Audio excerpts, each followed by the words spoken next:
La la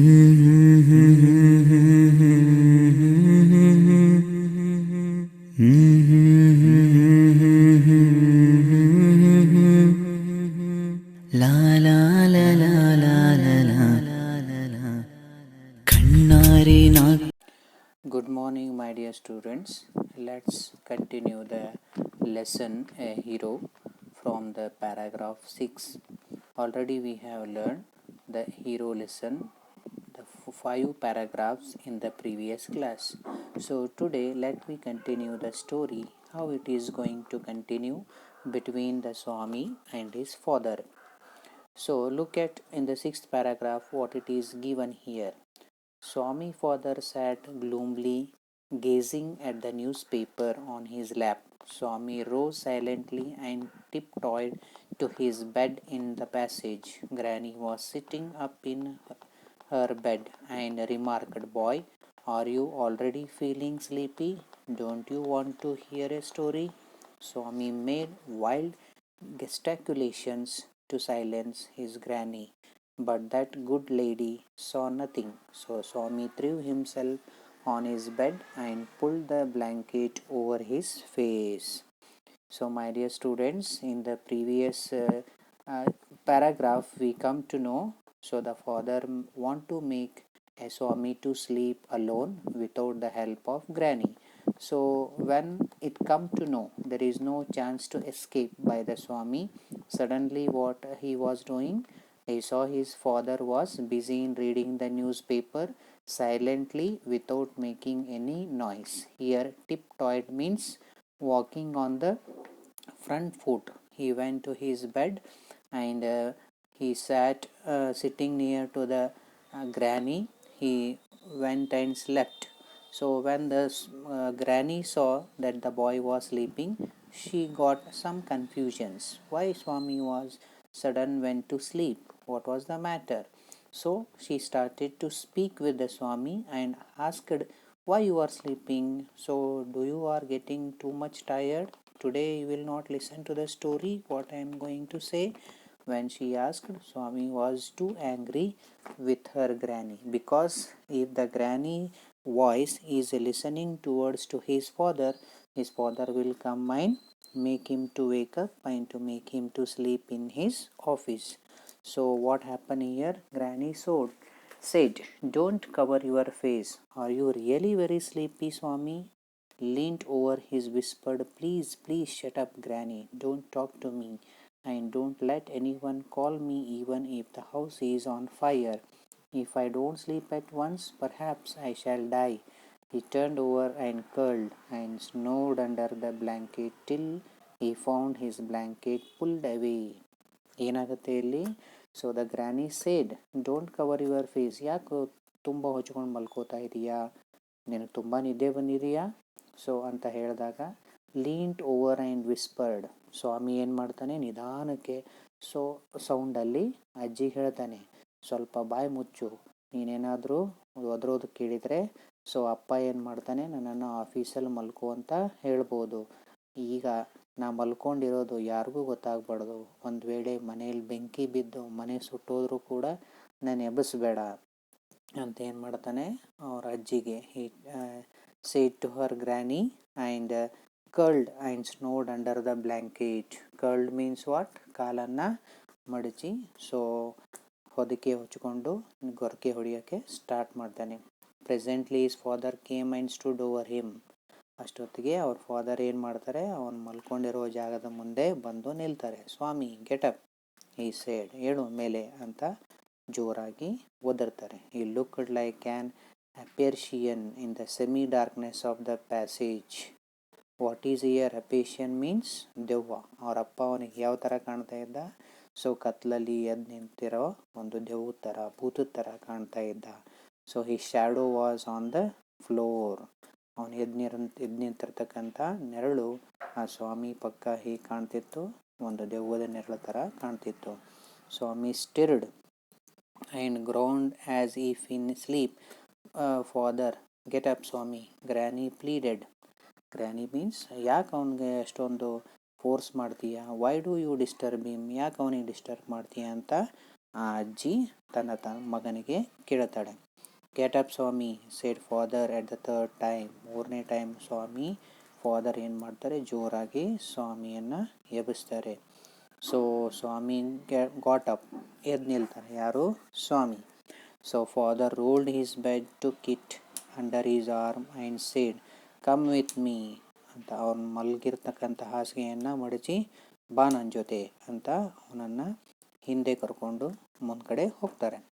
so Swami looked at granny, hesitated for a moment and followed his father into the office room. On the way, he threw look of appeal to his mother, and she said, "Why do you take him to the room? He can sleep in a hall, I think." ಆ ದಾರಿಯಲ್ಲಿ ಮೇಲ್ಗಡೆಯಿಂದ ಕೆಳಗಡೆ ಬರ್ತಿರ್ತಾನೆ. ತನ್ನ ಮಗನನ್ನು ಕರ್ಕೊಂಡು ಅವನ ಆಫೀಸ್ನಲ್ಲಿ ಮಲಗಿಸ್ಬೇಕು ಅಂತ ದಾರಿಯಲ್ಲಿ ಯಾರು ಸಿಗ್ತಾರೆ, ಅವಳ ತಾಯಿ ಕೂತ್ಕೊಂಡಿರ್ತಾಳೆ.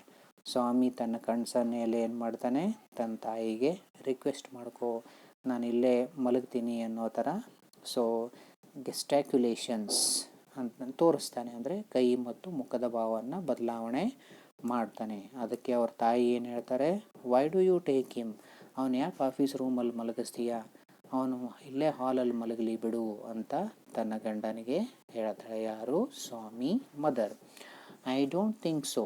ಫಾದರ್ ಏನು ಹೇಳ್ತಾನೆ, ನನಗೇನದು ಬೇಕಾಗಿಲ್ಲ. Father said and Swami slunk behind him with a bowed head. ತನ್ನ ತಲೆ ಬಾಗಿಸಿ ಸ್ವಾಮಿ ಮುಂದೆ ತನ್ನ ತಂದೆ ಹಿಂದೆನೇ ಹೋಗ್ತಾನೆ. Let me sleep in the hall father. ಸ್ವಲ್ಪ ಮುಂದೆ ಹೋದ ತಕ್ಷಣ ಏನು ಹೇಳ್ತಾನೆ, ರಿಕ್ವೆಸ್ಟ್ ಮಾಡ್ಕೊತಾನೆ. ಯಾರು? ಸ್ವಾಮಿ.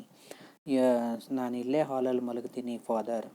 Your office room is very dusty and there are many scorpions behind your law books. ಅಂದರೆ ಇಲ್ಲಿ ಸ್ವಾಮಿ ಫಾದರ್ ಏನಾಗಿರ್ತಾರೆ, so he was a advocate. So that's why the Swami said to his father, in your study room so there is a lot of scorpions.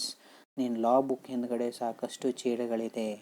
There are no scorpions little fellow ಅಂತ ಬೈತಾನೆ. ಅಲ್ಲೆಲ್ಲಿ scorpio ಇದೆ, ಬಾ ಸುಮ್ಮನೆ, sleep on the bench if you like. ನೀನು ಕೆಳಗಡೆ ಮಲ್ಕೋಬೇಡ, ನಿನಗೆ ಹೆದರಿಕೆ ಇದ್ದರೆ ಆ ಬೆಂಚ್ ಮೇಲೆ ಮಲಗು ಅಂತ ಜೋರು ಮಾಡ್ತಾನೆ. Can I have A lamp burning in the room. ಆ ಮಗು ಕೇಳುತ್ತೆ. ಯಾರು? ಸ್ವಾಮಿ.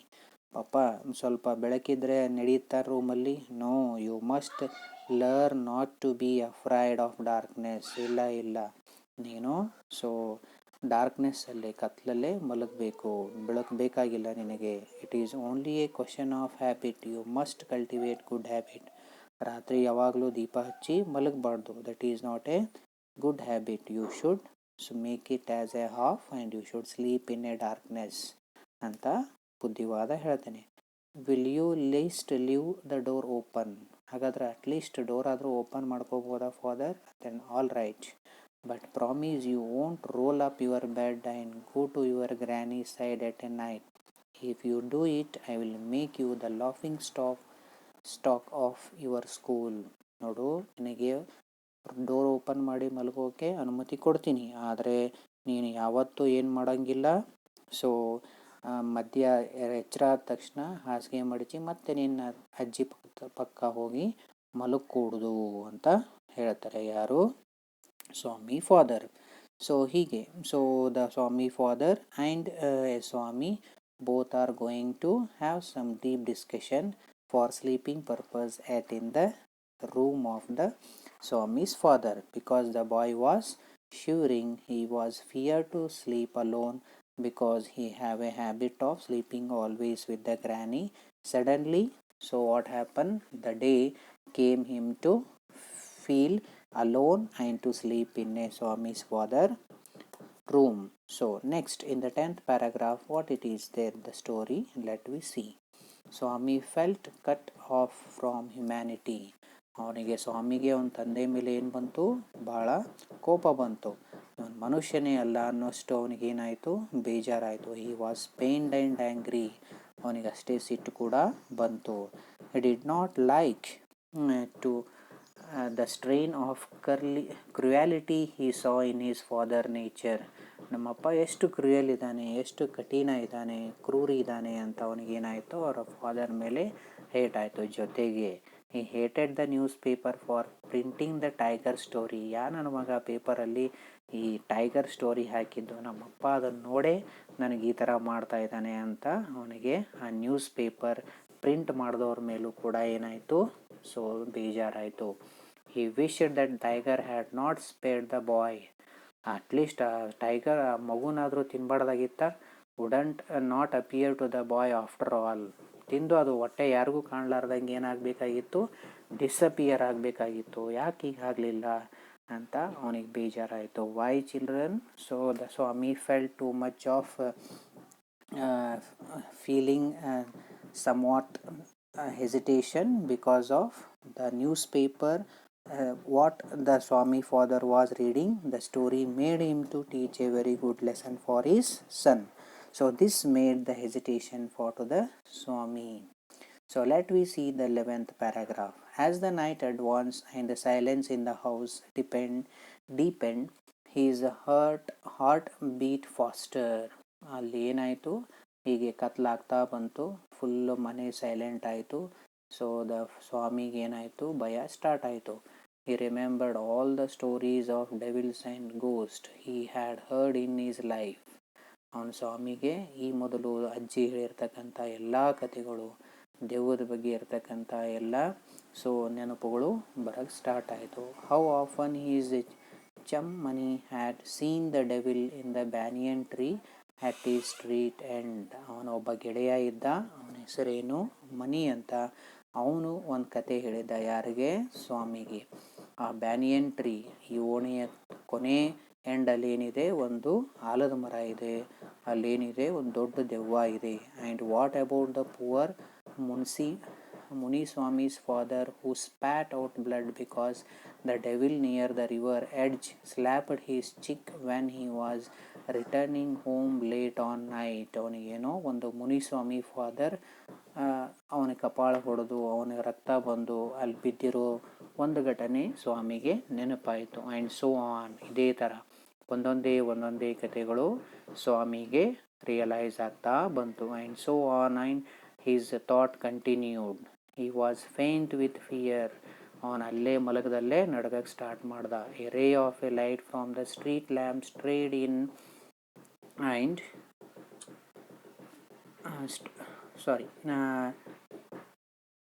he was faint in with the fear. A ray of a light from the street lamp stayed in and cast shadows on the wall. ದಾರಿಯಲ್ಲಿ ಹಾಕಿರ್ತಕ್ಕಂಥ ದಾರಿದೀಪಗಳ ಬೆಳಕು ಆ shadow ಅವನು ಮಲಗತಕ್ಕಂಥ ಗೋಡೆಗೆ ನೆರಳು ಬಿದ್ದಿತ್ತು. Through the stillness all kinds of noises reached his ears. The ticking of the clock, ಎಲ್ಲ ನಿಶಬ್ದ ಆಗಿತ್ತು ರೂಮು. ಸೊ ಕ್ಲಾಕ್ ಹೊಡ್ಕೊಳ್ಳೋದಷ್ಟೇ ಕೇಳ್ತಾ ಇತ್ತು, ಟಿಕ್ ಟಿಕ್ ಟಿಕ್ ಅಂತ. ರೆಸ್ಟ್ಲೆಸ್ ಆಫ್ ಟ್ರೀಸ್, ಕೆಲವೊಂದು ಗಿಡ ಮರಗಳು ಅಲಗಾಡೋದು ಕೂಡ ಅವನಿಗೆ ಕೇಳ್ತಾ ಇತ್ತು. He covered himself so completely that he could